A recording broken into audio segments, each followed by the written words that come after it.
অংশু, পারুল, যা তো অংশুকে ডেকে আন। আজ আমি এর একটা হেস্তনেস্ত করেই ছাড়বো। দাঁড়ান দাঁড়ান মা। বিমান, বিমান, আয় বাবা ভেতরে আয়। ভেতরে এসে বল যে তোদের দাদা তোদের কি বলেছে। আয় আয় ভেতরে আয়। আসুন। আসুন আসুন আসুন, বসুন বসুন বসুন। এ কি উকিল কেন? ওই যে বড়দা বললো। মা, তাহলে আজকেই সব লেখাপড়া হয়ে যাবে নাকি মা? হ্যাঁ, অংশুর যখন সেই রকমই ইচ্ছে তখন আমরা আর বারণ করি কি করে বলো? সর্বনাশ, আজ বোধহয় অংশুকে বাঁচানো গেল না। না, আমি আমি সই করব না।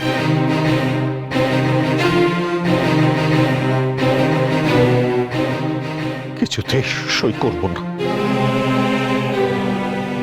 সই তোমাকে করতেই হবে। এই সম্পত্তি অংশ আমাদের দিচ্ছে,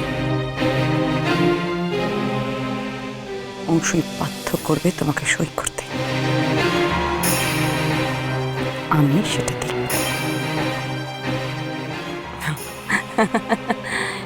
এই দেখুন মা, আপনি কিন্তু এখনো রেগে আছেন। তো রাগ করবেন না, শরীরের পক্ষে ভালো নয় তো। পারুল, পারুল, আমাকে এখান থেকে নিয়ে চল। আমি আর সহ্য করতে পারছি না। আমায় নিয়ে চল পারুল, পারুল, আমায় নিয়ে চল এখান থেকে।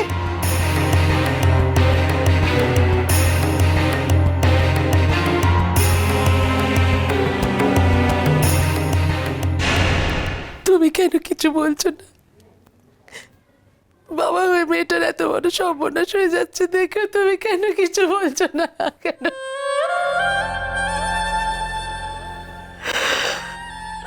কি বলবো বলো তো? আমি তো ওকে বললাম তো শ্বশুর মশাইয়ের কাছে যেতে।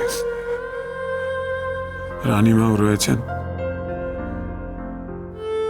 আমরা দুজনে মিলে ওনাদের পায়ের কাছে পড়ে যাব।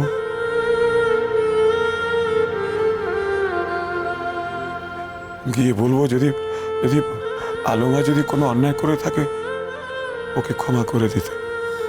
কিন্তু ও তো যেতেও দিচ্ছে না শ্বশুরমশাইয়ের কাছে। তবু যেতে হবে, তবু যেতে হবে। আমরা যে ওর বাবা মা হয়ে মেয়ের এত বড় সর্বনাশটা নিজের চোখে তাকিয়ে তাকিয়ে দেখবো শুধু। কোথায় যাবে মেয়েটা এরপর? কোথায় যাবে? আর তো ওই বস্তিতে ফিরে যেতে পারবে না। এমন আগুনের মতো রূপ নিয়ে শেষে কি গাছতলায় গিয়ে দাঁড়াবো ওকে নিয়ে? ভগবান, মা, যাবে না, দেরি হয়ে যাচ্ছে। কোথায় যাচ্ছিস? ঠাম্মা, কোথায় যাবি? উত্তর দে। আর একই সাজ তোর? এই বাড়িতে এসব কি হচ্ছে? আমি চলে যাচ্ছি ঠাম্মা। চলে যাচ্ছিস? কোথায়? আমারও তো ভাগ্য কই তোমাদের সেবা করব। চলে তো যেতেই হবে। দেখ, এত কথা শোনার সময় আমার নেই। এই বাড়িতে একটা সর্বনাশ ঘটতে চলেছে, আর এ সময় তুই চলে যাবি? তোকেই তো এখন অংশুর পাশে দাঁড়াতে হবে। বললাম না ঠাম্মা, পোড়া কপাল আমার। অত সুখ আমার কপালে লেখা নেই।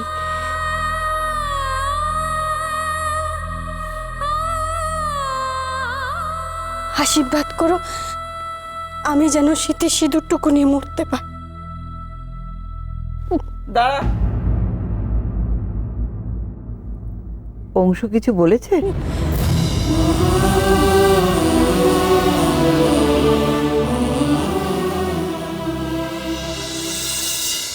তোর বাবা, কেন যে বারবার আমাকেই জমালয়ে আসতে হয় কে জানে। এখন আমি কি বলে ডাকবো? ধ্যাৎ। বলিহারি যায়।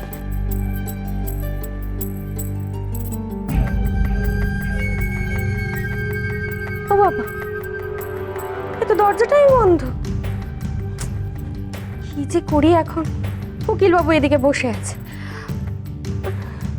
কি বলে যে ডাকি? ইয়ে বড়দা, বড়দা, উকিল বাবু নিচে বসে আছেন, আপনি আসছেন তো? মা জিজ্ঞাসা করতে পাঠালেন। বড়দা, কি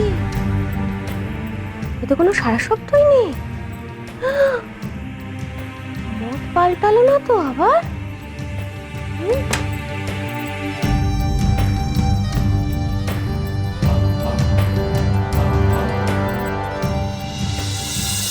ও, এই জন্য বুঝি কাউকে কিছু না বলে নিজের শ্বশুরের ভিটে ছেড়ে চলে যাচ্ছিস? ঠাম্মাকে একবার বলতে পারলি না? কোন পরিচয় থাকবো ঠাম্মা? তিনি যে আমায় ত্যাগ করেছে।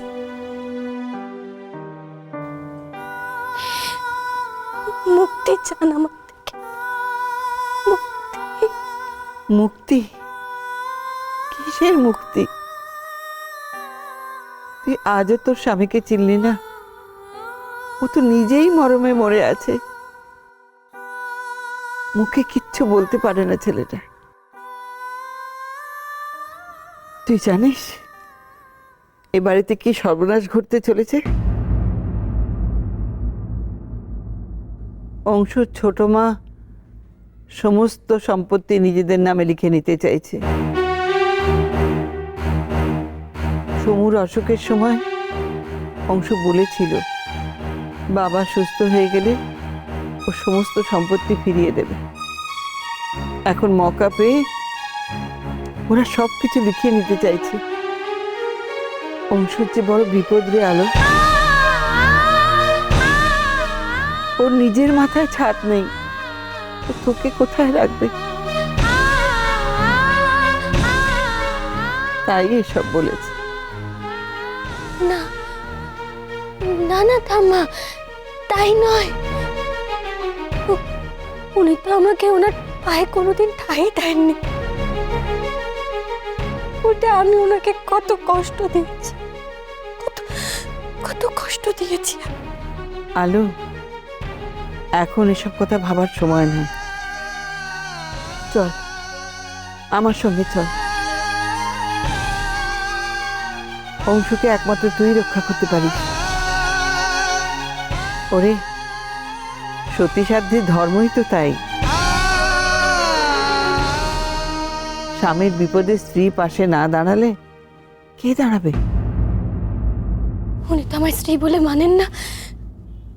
উনি চান না আমি ওনার পাশে দাঁড়াই। না, আমি পারবো না, আমি পারবো না ঠাম্মা। করিস না আলো, অংশুর আজ এত বড় বিপদ, ওকে ছেড়ে যাস না, দাঁড়াও।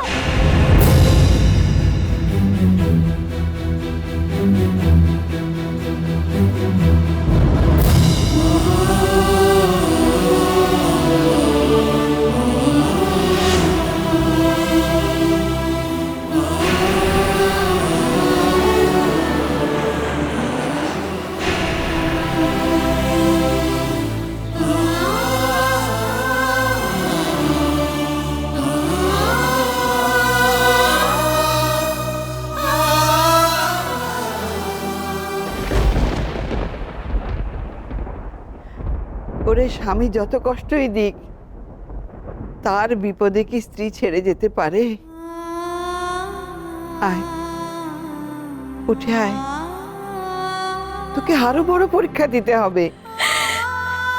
দেখি সাবিত্রীর মতো স্বামীকে বিপদের হাত থেকে ফিরিয়ে আনতে পারিস কিনা।